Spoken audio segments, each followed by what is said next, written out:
So as you know, we have reacted to film theory once on this channel before, but today we are reacting to film theory Kung Fu Panda Cycle of Evil. Last time we reacted to film theory, it was a not Avatar, whoa. It was a, um, Death Note, Kung Fu, Death Note film theory video. That was way back, when Matt Pat was still on the channel. This is Lee here, though. I can't wait to meet him. We haven't met him yet. I haven't met him yet. He is a pretty good from what I've heard. So let's get right into it. This may be the world you want, the world you envision, but because of your mistakes, Hold on, wait.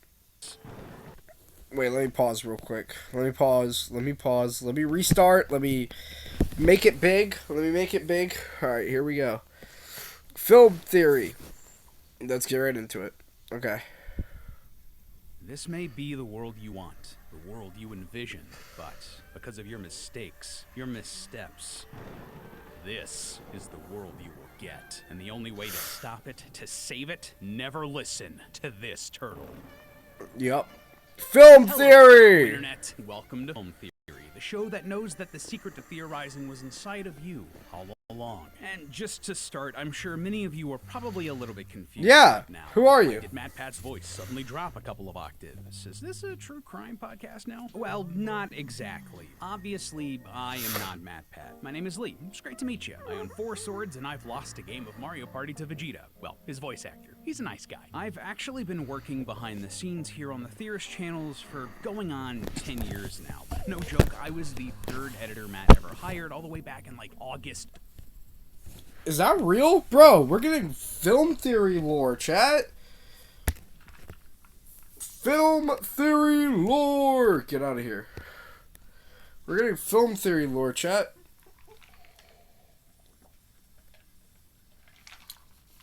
W.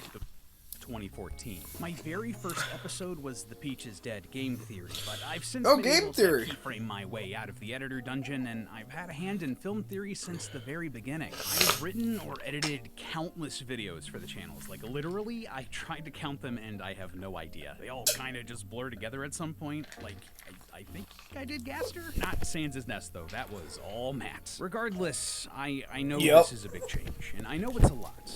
I'd say that this meme that's been floating around really kind of sums it up best. My time has come.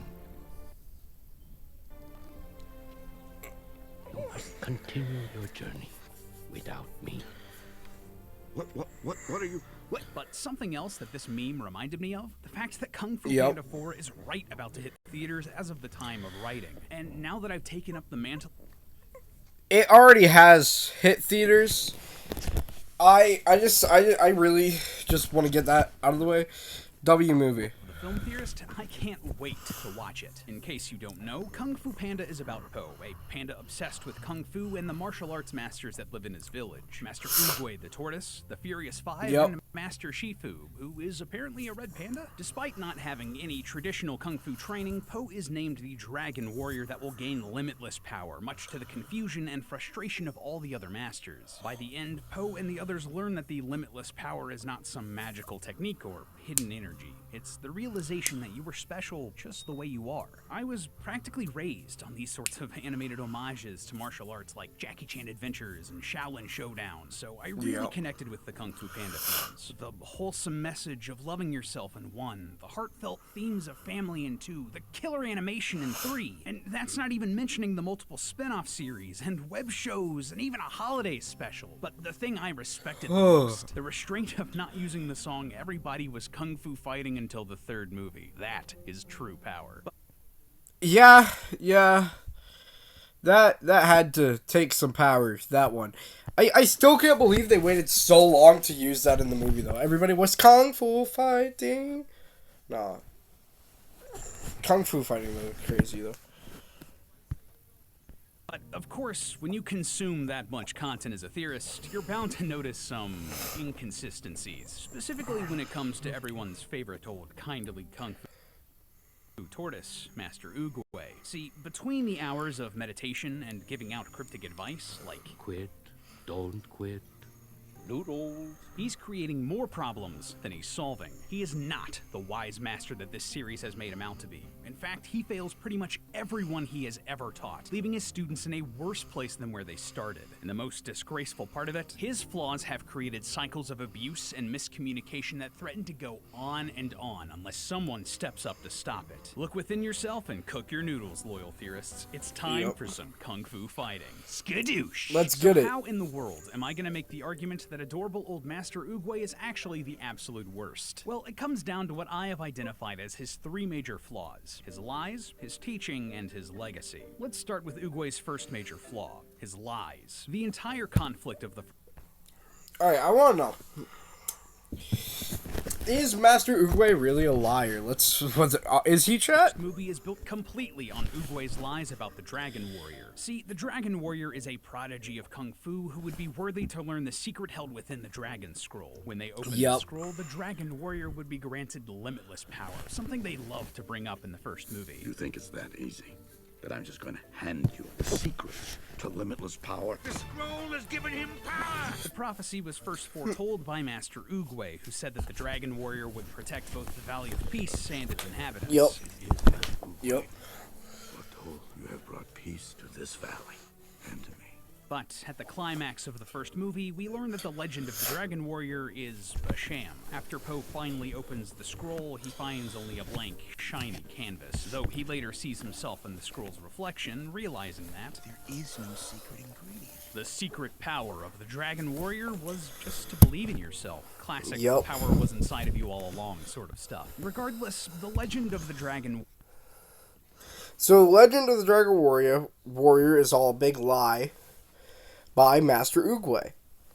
And, so yeah, he is a liar. Wait. Warrior was never true, and all of it was something that Oogway made up to encourage others to train in Kung Fu, to get better, and to protect the Valley of Peace. Basically, it was kind of a deterrent. If you're a bad guy, you wouldn't want to attack the Valley of Peace because it may cause the legendary Dragon Warrior to rise up and defeat you. But therein lies the problem. The prophecy doesn't do that. In fact, it does the opposite, creating more havoc for the Valley of Peace than it prevents. The villain of the first film, Tai Lung, was once a student of Shifu and Oogway who showed a natural talent in Kung Fu. Enough so that Shifu considered him a serious candidate for Dragon Warrior. Tai Lung spent his whole life training, Shifu filling his head with stories that he was going to fulfill the prophecy. And because of this, Tai Lung pushed himself hard enough to the point of physical injury. Who filled my head with dreams? Who drove me to train until my bones cracked? And yet, as Tai Lung was about to be given the title of Dragon Warrior, shown that the secret of the power was just believing in himself, he was denied at the last hurdle. And why? Because Master Oogway got some bad vibes from him. Oogway saw darkness in his heart and refused. This ends up pushing Tai Lung over the edge, as he goes on a rampage that terrorizes the Valley of Peace. Oh, we're getting an ad. Okay, well, since we got an ad, I just want to say... Yeah, I've never actually thought about it like that, but yeah, literally, no. If... I feel bad for him, bro. Master Oogway didn't even fit the, right... standards to even be the Dragon Warrior. All it was is that he had to believe in himself, and he isn't even the greatest. He didn't even work as hard as any of them did, bro. Now that I'm thinking about it, Master Oogway's lies and thoughts and all that does affect it. It does have bad effects. Advertisement, bro. Oh, have I got a deal for you? No, thank you. Ends up pushing Tai Lung over the edge as he goes on a That's a fellow upcoming YouTuber, by the way. Check him out. Oogway's creation of the legend of the Dragon Warrior, this goal dangled before Tai Lung that he worked his entire life for, and that was never given to him with no explanation as to why, was the core reason why Tai Lung did his top 10 anime betrayal. If Oogway had never lied or explained to Tai Lung the truth about the Dragon Warrior instead of just walking away disappointed, Tai Lung probably would have been a pretty chill dude. A dedicated master of Kung Fu raised in the Valley of Peace, and potentially part of the Furious Five. But Tai Lung's fall from grace isn't the only preventable conflict created by Oogway's lie about the Dragon Warrior. In the video... For real, though? He could have... Bro, also, yay, we're getting into a little bit of video game lore. we're getting into a little bit of video game lore. Game adaptation of Kung Fu Panda 2, a Komodo dragon named Zhao Dan challenges Po because he wants to prove that the Dragon Warrior is not strong enough to stop him. Gongmen City should belong to the strong, the cunning, the ruthless. Someone like And the Legends of Awesomeness TV series has a ton of villains who have a bone to pick with the Dragon Warrior. Kim the Invincible, obsessed with battling the strongest fighters in the world, travels to China because he wants to defeat the fabled Dragon Warrior. Hundun, a former guard of Tai Lung's prison, blames the Dragon Warrior for all of his troubles and learns Kung Fu specifically so he can destroy him. Quan the Unkillable tries to kill Po partially because he wants to defeat the Dragon Warrior and regain his fame. Even the Emperor's advisor uses Po's title as the Dragon Warrior in an attempted plot to take the throne for himself. I could go on and on, but you get the point. Rather than the Dragon Warrior deterring the bad guys, so many villains in this world only see Po as an obstacle, someone to outsmart or overpower or defeat. If Master Oogway's long-term goal was to get people to learn Kung Fu, congratulations, it worked. But at what cost? The creation of how many villains? And as I know, there are so many villains that have a bone to pick with freaking Po. It's like, hello? It's all because of what Master Oogway has done with his lies, his deception, and everything else. It all has to do with that. At what cost, bro? Also, I would just like to say I'm sorry if I'm not reacting enough. It's because this video is actually very interesting to watch. And very, interested in the video. So I'm watching it with you guys.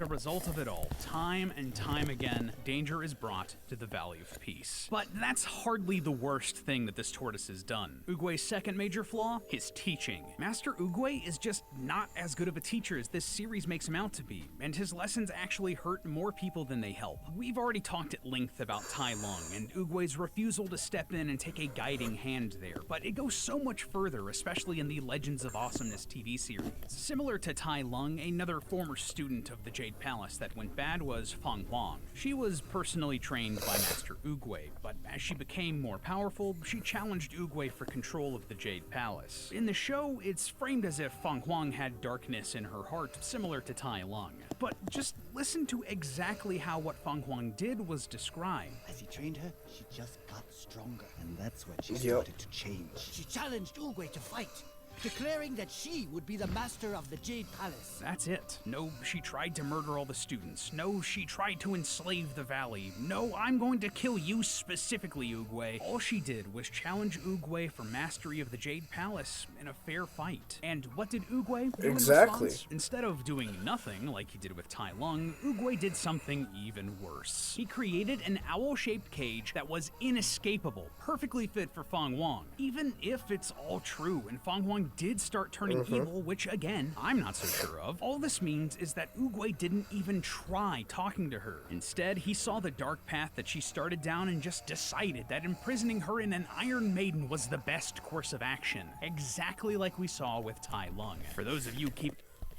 So Master Oogway's literally, the cycle has been evil all along, bro. The cycle of evil, bro. Count at home, that is now 2 times where Oogway has seen someone going down a dark path and done nothing about it. In other cases, where there is definitely some innate evil in some of his students, Oogway takes no action before they hurt other people. Case in point, Ding was a Kung Fu student at the Jade Palace who had incredible telekinetic abilities. To his credit, Oogway recognized this talent, but instead of taking Ding under his wing, Oogway sent him away to an order of monks to train. This led to tragedy when Ding grew impatient, using his abilities to hypnotize the monks and forcing them to jump to their deaths. There is just so much wrong with this. Like, if Oogway is so adept at sensing the darkness in people's hearts that he was willing to prepare a cage to lock up one of the Furious Five, his most trusted students, why didn't he sense Ding's darkness and put a stop to it before he murdered all of those innocent monks? But these sorts of special talents aren't always recognized. For example, there's Dao Dai, one of the series' recurring antagonists who helped Shifu who construct the training hall of the Jade Palace. He also became one of Oogway and Shifu's students, though he had a lot of trouble learning martial arts. But Dao-Dai had other skills, putting his talents in engineering to good use before constructing a giant wooden warrior that would fight for him. I wanted to make up for my lackings, so I devised ingenious mechanical contrivances to compensate for my weak spots. Honestly, that's really cool, and something that should be celebrated. I mean, he did really good, yeah. But no, Master Oogway is a horrible teacher, bro. Horrible. Kung Fu Panda is a franchise all about embracing who you are instead of trying to be someone else. So shouldn't this sort of inventiveness be held up? Not if you're Oogway. According to Dao-Dai, Oogway felt that My machines had sullied the purity of Kung Fu. way to gatekeep there, my guy. Time after time, in so many ways, Oogway's teachings fail many of his students, making villains out of them when they didn't need to be. And the only thing worse than that, what happens to his successful students. Oogway's third major flaw, his legacy. Oogway has passed down his prejudice for those that he's deemed unacceptable, and even the students that did live up to Oogway's expectations all inherit his worst traits. For example, let's start with Shifu. Just think about how Shifu treats Tai Lung after Oogway denounces him. Keep in mind, Shifu found Tai Lung as an infant and adopted him, raising him as a son. Tai Lung looked to Shifu for approval like a father. What I ever did, I did to make you